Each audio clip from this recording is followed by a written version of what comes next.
नमस्कार स्टूडेंट्स। आज हम चर्चा करेंगे भारत में सामाजिक और धार्मिक सुधार आंदोलन या भारत का पुनर्जागरण। देखिए, गीता में ये कहा गया है कि यदा यदा ही धर्मस्य ग्लानिर्भवति भारत अभ्युत्थानम धर्मस्य तदात्मानं सृजाम्यहम्। अर्थात जब जब देश में धर्म का पतन और अधर्म का विस्तार होता है, तब तब संसार में ऐसी आत्माएं आविर्भूत होती रही हैं जिन्हें अवतार कहते हैं, और यह बात सत्य प्रमाणित हुई है। अवतार, संत और सुधारक मुख्यतः अपने समय की समस्याओं का समाधान करने और शंकाओं का उत्तर देने के लिए जन्म लेते हैं। अलग अलग समय समाज की जो समस्याएं हैं वो अलग अलग रही हैं, और इन सुधारकों के विचारों में भी भिन्नता होना स्वाभाविक है। इन सुधारकों ने अपने समय की समस्याओं को समझा और समझने के पश्चात उन्होंने उन समस्याओं के समाधान प्रस्तुत किए।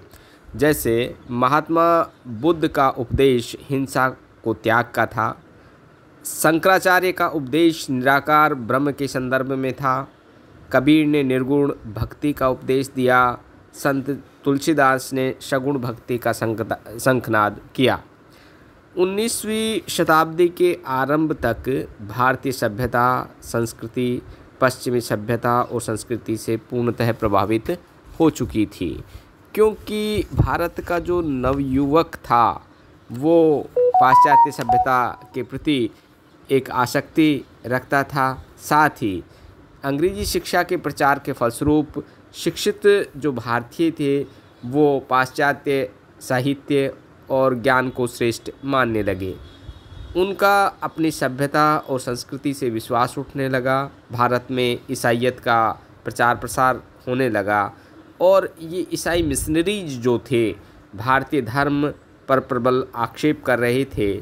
साथ ही जो एक शिक्षित वर्ग था, वो शिक्षित वर्ग भी भारत में फैली हुई जो सामाजिक कुरीतियाँ थी और जो बाह्य आडंबर थे उनका खंडन करने लगा, उनका विरोधी बन गया। साथ ही ये जो कुरीतियाँ थी इन्होंने समाज को भी जर्जर बना दिया था। ऐसी स्थिति में अंग्रेजी भाषा से पढ़े लिखे जो नवयुवक थे उन्होंने अपने सामाजिक रीति रिवाजों को अपनाने में लज्जा का अनुभव करने लगे, और साथ ही हिंदू धर्म के ऊपर वो हंसी भी उड़ाने लगे। साथ ही ईसाई धर्म से प्रभावित होकर अनेक इन शिक्षित लोगों ने ईसाई धर्म को अपनाया भी। ऐसे समय में भारत की जो पुण्य भूमि थी उस पर कुछ संत और सुधारक पैदा हुए, और उन सुधारकों ने तत्कालीन समय की समस्या को समझा और समझने के पश्चात एक सामाजिक सुधार आंदोलन चलाया। ये जो संत और सुधारक थे इनके विचारों में भिन्नता थी, परंतु उन सब का जो उद्देश्य था वो एक था। वह था धर्म में व्याप्त बुराइयों को दूर करना और ईसाईयत के बढ़ते हुए प्रभाव को रोकना। इसी उद्देश्य की पूर्ति के लिए भारत के बुद्धिवादी एवं प्रगतिवादी सुधारकों तथा भारत की प्राचीन संस्कृति में पूर्ण आस्था रखने वाले संतों ने 19वीं सदी में एक आंदोलन आरंभ किया, जिसे हम भारत का पुनर्जागरण भी कहते हैं। भारत का जो पुनर्जागरण है, इससे संबद्ध जो संत थे उन संतों को या उन सुधारकों को हम दो श्रेणी में बांट सकते हैं। प्रथम श्रेणी में वे सुधारक आते हैं जो भारतीय समाज और धर्म में पाश्चात्य बुद्धिवाद के आधार पर सुधार करना चाहते थे।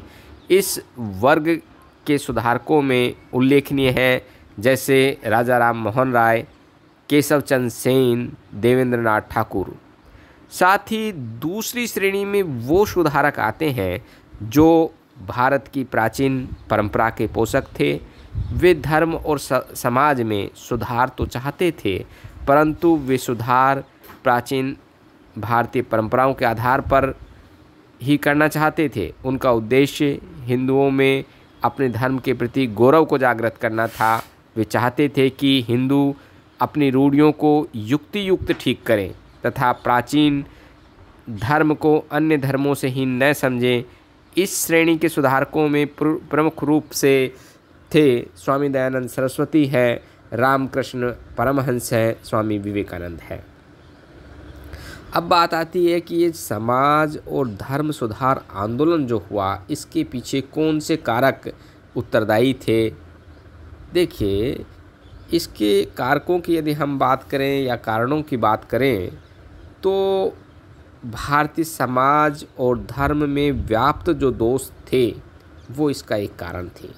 जैसे तत्कालीन समय समाज में फैले हुए जो अंधविश्वास थे, मूर्ति पूजा को महत्व है, बहुदेववादी परंपरा है, जादू टोना है, स्त्रियों की दुर्दशा है, जातीय बंधन है और संकीर्ण दृष्टिकोण आदि दोषों के कारण समाज खोखला होता जा रहा था। साथ ही 19वीं शताब्दी के आरंभ में ईसाई जो मिशनरीज थे उनको एक खुली छूट मिली हुई थी और वो खुले रूप से भारतीय धर्म और की आलोचना करते थे। साथ ही ईसाई धर्म को वो श्रेष्ठ साबित करने का प्रयास कर रहे थे। तो ये जो धर्म में व्याप्त जो दोष थे, इसके कारण जो धर्म में खामियां आ गई थी, उन खामियों को दूर करने के लिए ही ये समाज और धर्म सुधार आंदोलन संचालित हुआ। दूसरा कारण माना जा सकता है पाश्चात्य शिक्षा का प्रभाव। भारत में जो पाश्चात्य शिक्षा पद्धति है, इसका प्रारंभ 1835 से मैकाले की जो शिक्षा पद्धति है उससे माना जा सकता है। साथ ही अंग्रेजी भाषा से शिक्षित जो लोग थे वो विज्ञान के संपर्क में आए, आधुनिक साहित्य के संपर्क में आए। साथ ही समाज में फैली हुई जो बुराइयां थी, उन बुराइयों के प्रति वो जागृत हुए कि इनको कैसे दूर किया जाए। साथ ही शिक्षित जो समाज था, वो समाज एक पाश्चात्य जो चिंतन था उससे बहुत प्रभावित था और उस चिंतन से प्रभावित होने के कारण स्वतंत्रता समानता पर उस वर्ग ने विशेष बल दिया और उसके फलस्वरूप एक समाज और धर्म सुधार आंदोलन संचालित हुआ।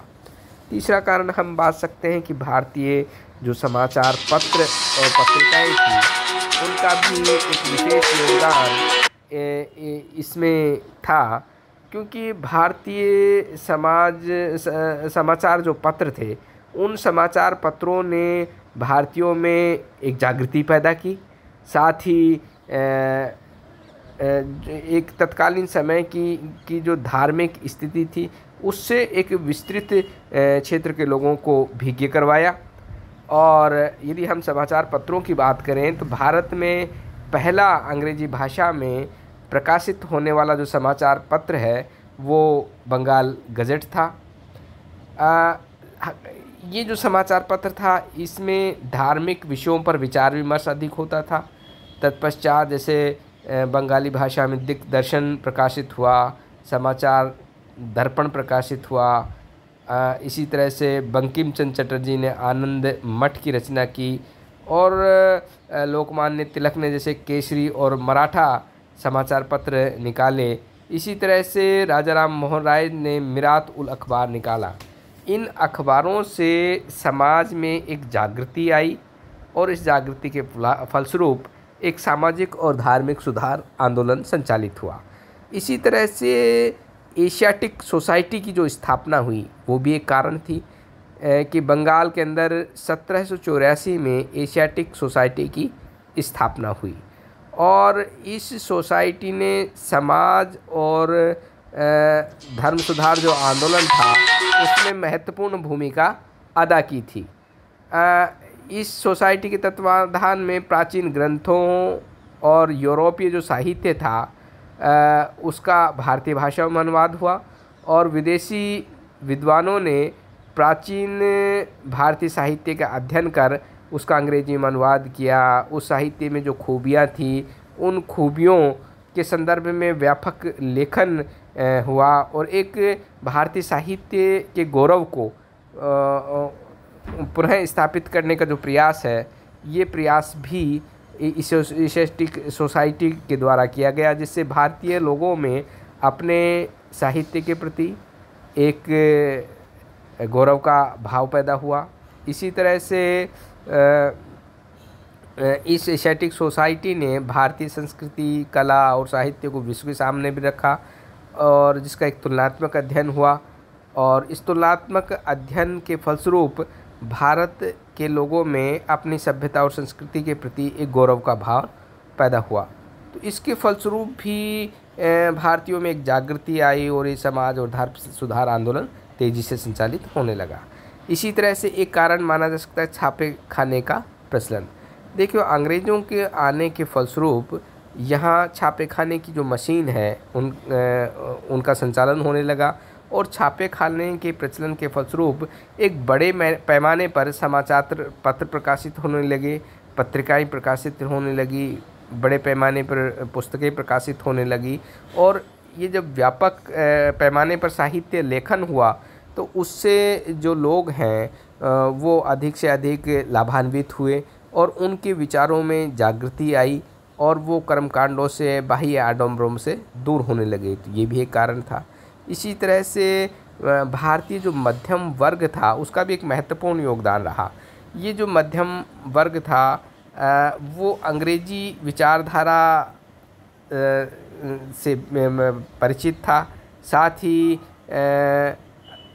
ये अंग्रेजी भाषा से जो शिक्षित जो वर्ग था वो सरकारी नौकरियों में भी गया, जैसे डॉक्टर बने, इंजीनियर बने, अध्यापक बने। और इस मध्यम वर्ग के लोगों ने ही ये समाज और धर्म सुधार आंदोलन था, इसमें एक महत्वपूर्ण योगदान दिया। और इस मध्यम वर्ग से ही संबद्ध जैसे ये लोग थे, राजा राम मोहन राय को आप ले सकते हैं, दयानंद सरस्वती को ले सकते हैं, और इन्होंने बड़े पैमाने पर समाज और धर्म सुधार आंदोलन संचालित किया था।